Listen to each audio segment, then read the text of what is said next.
And for all human beings, time is a matter of extraordinary importance. And perhaps this is one of the principal ways in which we differ from animals. Because man has been called a time-binding animal. That is to say, a creature who is vividly aware of the fact that his life moves, as it were, along a line from the past through the present and into the future. Animals apparently live pretty much moment by moment. They don't appear to have very strong memories. But because man has a strong memory, he is able to bear the past in mind and, as it were, cast it forward into visions of the future based upon what has happened in the past.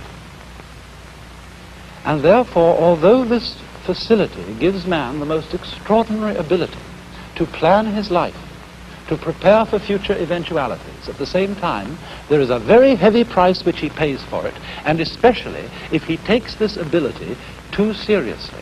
In other words, if he doesn't realize that the true reality in which he lives is the present moment now. For example, the animal probably doesn't concern itself very much with problems of future disease, death, or starvation, and things of that kind. If an animal sees another dead animal lying around, I don't suppose he thinks to himself, well, one day that's going to happen to me.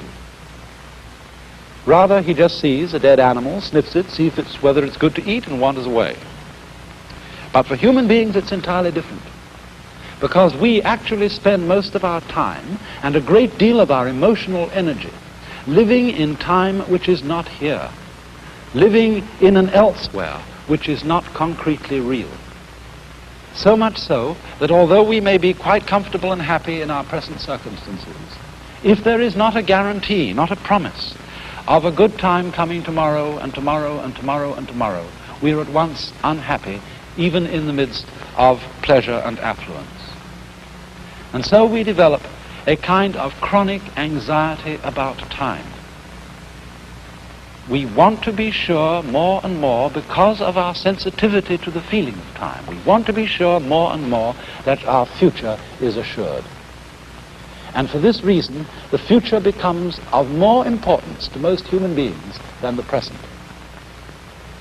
And in this sense, we are hooked, taken in by a maya, because it is of very little use to us to be able to control and plan the future unless we are capable at the same time of living totally in the present.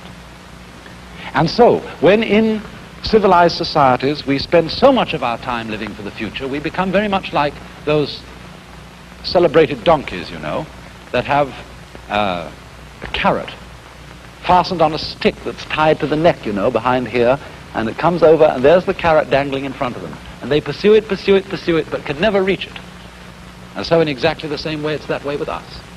My goodness, don't you remember when you went first to school? And you went to kindergarten. And in kindergarten, the idea was to push along so that you could get into first grade, and then push along so that you could get into second grade, third grade, and so on, going up and up. And then you went to high school, and this was a great transition in life. And now the pressure is being put on. You must get ahead.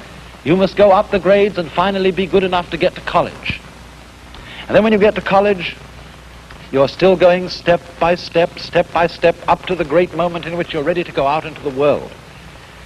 And then when you get out into this famous world, comes the struggle for success in profession or business. And again, there seems to be a ladder before you, something for which you're reaching all the time. And then, suddenly, when you're about 40 or 45 years old in the middle of life, you wake up one day and say, huh? I've arrived.